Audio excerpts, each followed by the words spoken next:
think I see some bad guys up here, some desperados. I'm gonna have to bust a cap on them. Like that one right there. Take that.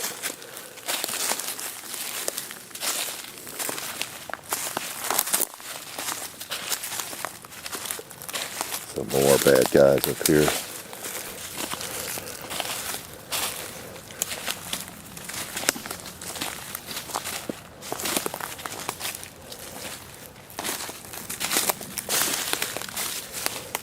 Let's pop that guy right there.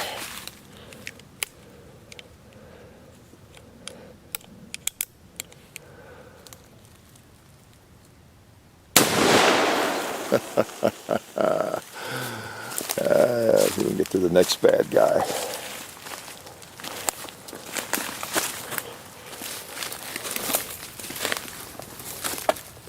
Oop, there's a bad guy right there. Get this thing working here. All right. Take that. Take the smoke with it. We'll just move on along. Oop, another bad guy.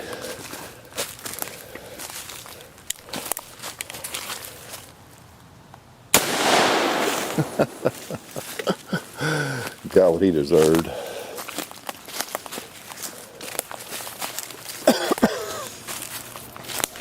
think there's another one. This guy's on the 10 most wanted. Gonna get him good. All right.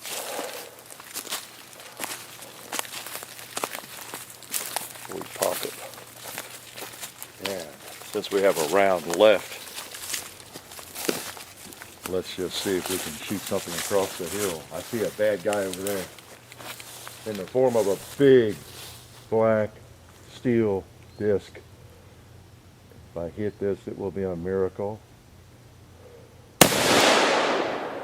I cut a limb anyway. All right. Is that a beauty or what? See if we can make it back up to the shooting table. Nothing like the smell of sulfur in the morning. Come from a big 44 caliber Colt Dragoon. Yes. Is that a thing of beauty or what? Even though it's dirty and smoky, it is large and live.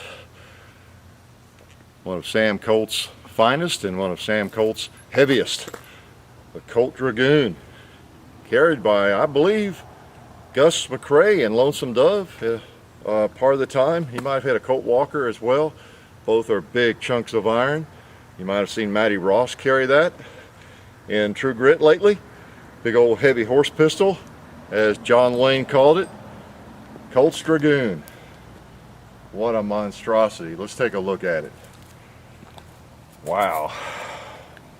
What a gun. Big and heavy, smoky and loud, large caliber. All right, let's talk about it and let's reload the thing. Now I gotta have a little chat with you first. Before we get into this, there's some serious advice I need to give you. And that is, there's gonna be some mature language used. So just get the giggle factor out of the way before we start. All right? There are such parts of this gun called the nipple. You have a nipple wrench when you work on one of these. You got ramrods and ball grease and all kinds of things like that associated with black powder guns. So let's get the giggle factor over. Everybody have a good laugh. If you lack maturity like myself, get that out of the way. Okay, let's try to load this thing. Now we fired 6, and as you noticed, there's some pieces of cap that got hung up in there, and that's just something they had to deal with back in the old days in the West and elsewhere. If the cap didn't blow completely off, it would kind of hang up, and you saw that's kind of what was happening down there. So you just had to help the cylinder a little bit. You saw what I did. I had to kind of help it along. There was a cap down in there, crunched in perhaps, and it just something you had to do. What we can't appreciate is the fact that having 6 rounds, no matter what it took, even if it took a Herculean effort to get those 6 rounds, that was a quantum leap. That was high capacity. Because if you didn't have a revolver that would fire 5 or 6, you were still firing, you know, single shot. So this was really high tech for the day. It was a big step up, even though for us, when we look at it in year 2011, doesn't seem like such a big step up, does it? So, okay, everything still seems free. We fired it 6 times before we started, and then those were 6, so it hasn't gotten too dirty. And we'll just load the thing. All right, so it's always good. Make sure all the fire's out of it. You've let it, you know, cool off and everything, and no sparks in there. So let you take a look at it while we're doubly certain of that. I'll also put the old Colt 1860 Army over here by it. You can kind of see the difference in size, the cylinder difference. The Colt Dragoon was a massive gun. Those were produced first, I believe, 1848. I remember that year. It was basically an improvement over the Colt Walker. Now that was even larger than the Dragoon. Massive gun, massive, named after Captain Sam Walker, who was a member of the United States Mounted Rifles unit. And it had some problems. Big, powerful gun, and the ramrod would drop down because it didn't latch like the later models do, like both of these do. When you fired it, often it would drop down and hang up the cylinder, and they also had some cylinders blow on it. Partly a metallurgical problem of the day, and then also it would hold, I think, 60 grains of black powder. It was a longer cylinder, it was more massive, so you could really load it up, but some of those blew because of that. You could put so much in it. And there were just some improvements in this. So this is basically the improvement of that gun in 1848. Now this is the 3rd model. I think it came out in 51 of the Dragoon, and there were more of this model made than any of the others. This is a Colt. This gun was manufactured, I think, in the 70s. This is when they started remaking them again. And pretty neat gun. The 3rd model had the rounded trigger guard, which is much preferred by me. So I like the 3rd model. But you had a latch up here on the ramrod, which the Walker, you know, didn't have. It just sort of hangs there. If you've ever seen one, it's kind of pointed, and it has a spring down here or something to hold together. But these actually latch. Okay, so big old Colt Dragoon. What a gun! What a gun! This thing feels like a pocket gun compared with it. Now that's the same caliber. That's the 1860 Army. The reason I was showing that, it's the same caliber. It's just much smaller, and it came out in 1860. Of course, was widely used in the Civil War and thereafter, until cartridges came along, and then a lot of them were converted to cartridge guns. So, Colt Dragoon, let's load. Now, I haven't had this but a few days, and have encountered some problems. I had all the balls I thought that would probably work, a couple of different sizes, and come to find out before the video, even the 454 balls are a little bit too small. They don't really create that ring of lead. They don't require much to push them down into. You want a ball that's oversized, basically, so you can cram it down in there, and it will not come out under recoil. It won't move on you, or certainly won't roll out of the chamber. So I thought sure they'd be big enough, but they're not. So we've improvised a little bit, so we could go ahead with this and give you a look at it, and then we'll get some more balls here in the meantime. So what you do with these things, and you've seen me do the Remington, I have a video on that, but I've not done the Colt model. You know, these are a little bit different. They don't have the full frame. And this wedge holds the barrel on. You pop that wedge out of there and the whole barrel comes off. They're a little bit different configuration. All right, should be safe now. All right, I'm going to half cock it so the cylinder will turn. And I'm going to start the loading process. And I had my number 10 caps, so I'm experimenting. I'm learning about this model. It's a Colt, again, it's not a Uberti, and it looks like it wants number 10 caps instead of 11. I'm assuming unless it gets really dirty, it might need the number 11s. You want a cap that will stay on. Pretty important. I would just assume they stayed on and didn't even blow off necessarily if they're going to hang up the mechanism. Okay, and I've got powder here. I've got a spout that holds about 22 grains, I think. So the way this works is you release that, and you trap like 20-25 grains of powder there in the spout and pour it in. Okay. Now I was trying to get 50 grains, so I don't get quite 50, but 2 of these is about 45, I think. 45 grains powder. There we go. So I load the cylinder. And I got powder in that cylinder. Now what we're and then I'll use a wonder wad. And see, I kind of cap the powder. What you don't want is a chain reaction, you know, when you fire this thing and all these go off. That would not be good, would it? So I can't put the ball in yet. Now here's what I'm having to do. Now normally, if I had the right size balls, I would just put this in there and ram it in, and that chamber would be loaded. But here's what we encountered. So we kind of improvised. You know, I've loaded and done a lot of shooting with rifles. So it came to me that maybe I could just patch these balls and make them tight enough, and that seems to be working. Okay, not ideal, but get that loose and ram it in there. Okay, now I'm gonna have to use a lot of pressure. Kind of awkward. I want you to see it on the camera though. There we go. Down against the powder. There. And that's, you know, that's working. You can tell if it comes back out with a ball, you know, it's not good. It sticks to the rammer. Okay, so I'll load the next chamber. Give me some powder. Again, normally I would just have to do this one time as well. I will find me a spout to put on this that actually holds 50 grains. So let's do that one time. It's not a big deal. As long as you get the ball down against the powder, the patch and ball, you're okay. If you just have 20 grains, it doesn't really matter. Other than you would not have consistency. Would you see the powder in there?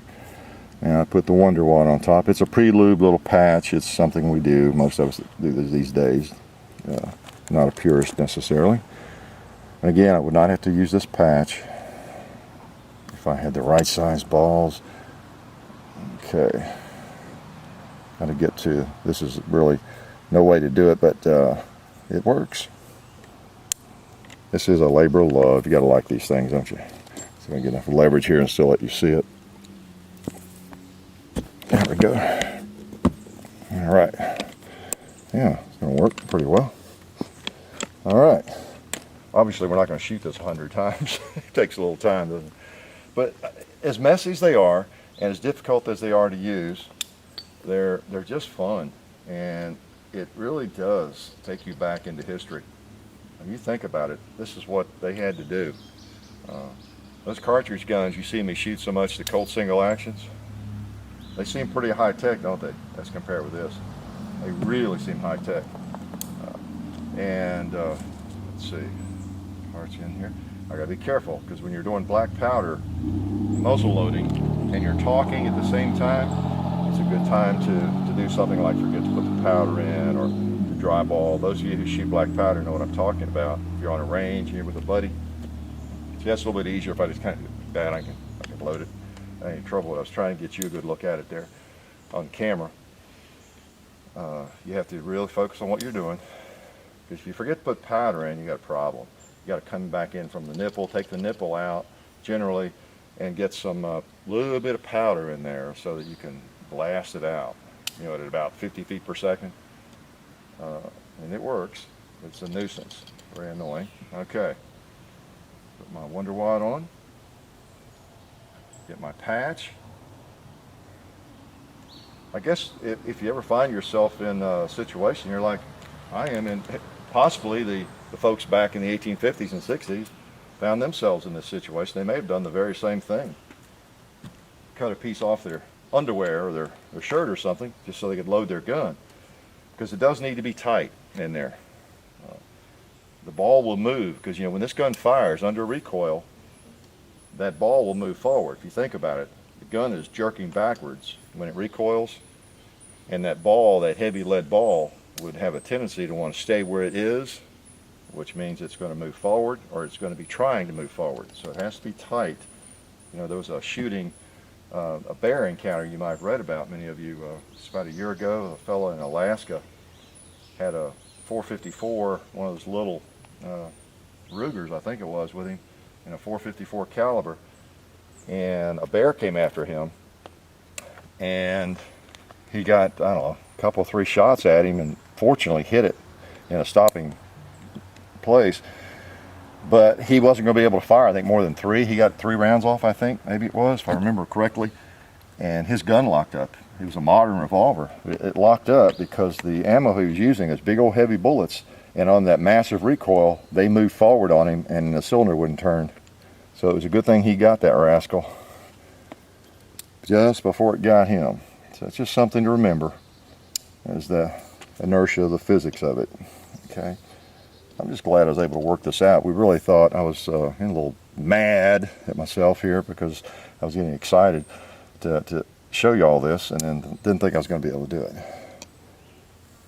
In chapter 2, we'll get the right size balls here. Okay, but I'll tell you what, these things are an experiment, and they really are. You can have all sorts of little issues with them as they get dirty and that kind of thing. Anyway, I saw a guy get mad and throw one of the cylinders one time. He was so irate. Threw it at a target. Okay, there we go. Pretty cool. This might work again. Yeah. Around. Remember, the balls have to be seated down. Okay. Now, granted, that's a lot of whatever to have to go through, but it works. That's the main thing. All right, we need to cap this thing before we can shoot it, because right now we have powder and lead in each chamber, but we have nothing on the nipples. So we have discovered it appears that number 10 caps work best. Now there's also a capper that seems to that I might get to do this. Right now I'm doing it with my fingers. Let's see here. Yeah, get you a look at the cylinder here sometime too before we wrap up, because the cylinder has an engraving on it. As you can see, it's an engraving of I think it's a battle between the cavalry and the Indians.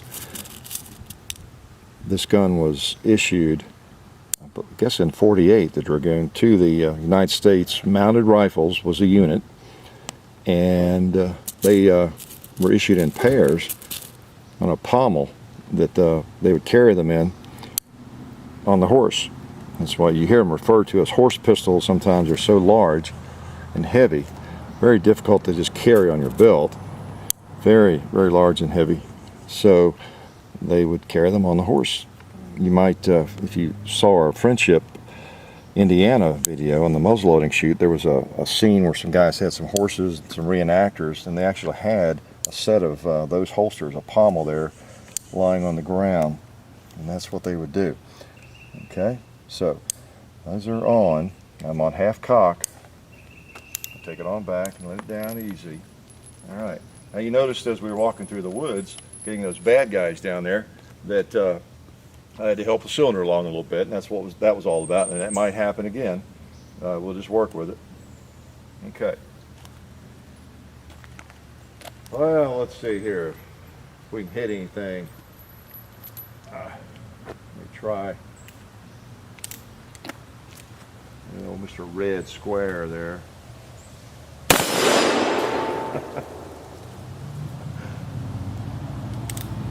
I do believe it shoots a little high. I'm going to hold right on the bottom of the tombstone and see where it hits. Yeah, right in the middle. Okay. Yeah, we got caps hung up in there again. That's part of the game. There we go.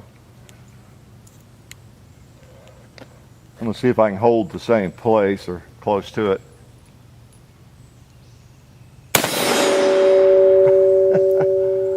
Oh yeah. Actually put those in the same spot. I'll try again.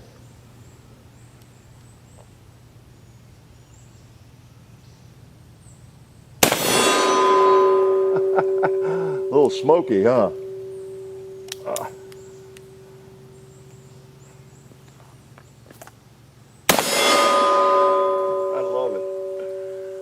So at that distance, we're shooting about a foot high almost.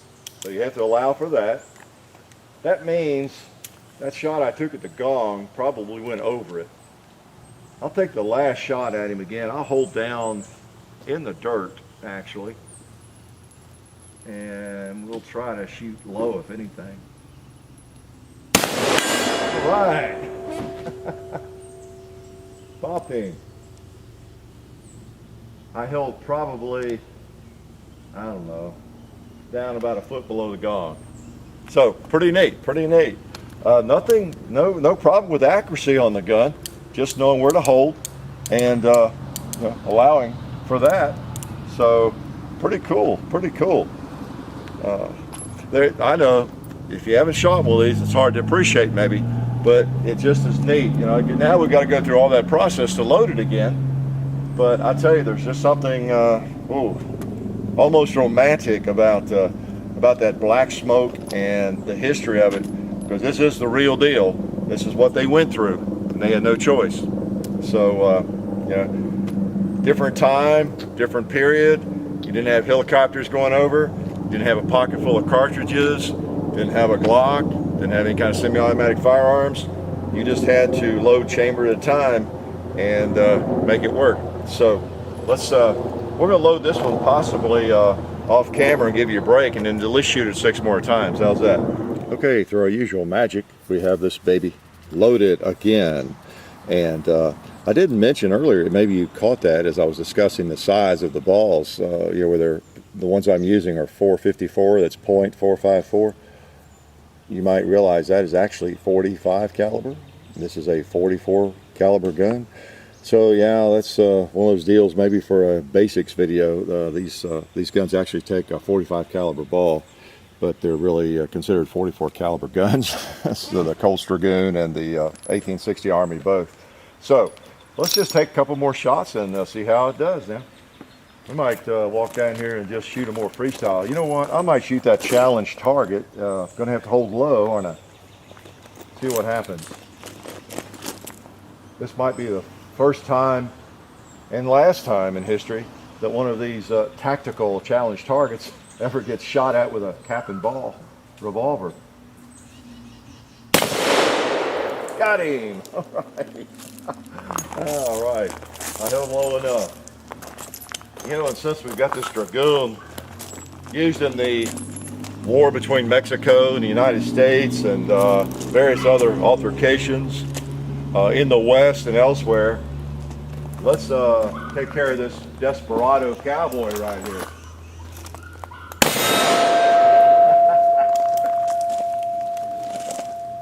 Oh, another common occurrence with these babies.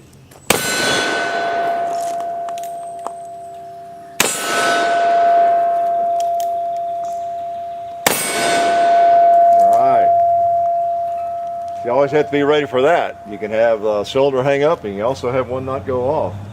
Well, let's go around and find him. And let's try the last shot again at Mr. Gone. See if I remember where to hold. And if I can hold there.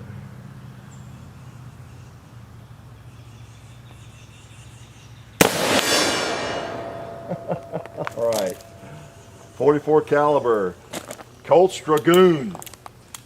Colt Dragoon, big old horse pistol, very heavy. This gun is actually heavier than, it's I think 4.5 pounds. I'm confident it's heavier than the 500 Magnum that we shot. It just is a handful of steel. You want pommel holsters to carry that on your horse if you're going to pack that rascal. But it is a beautiful gun, takes you back into history, and that's what I like about these. You got your reloading mechanism right on the gun. Just hard to beat for fun. Doesn't matter if you get dirty, and if you even have trouble with it, it's just a blast. So good old Colt Dragoon, 1848 through about 1860 these were made. This is the 3rd model, got the rounded trigger guard, and good old charcoal burner. Life is good.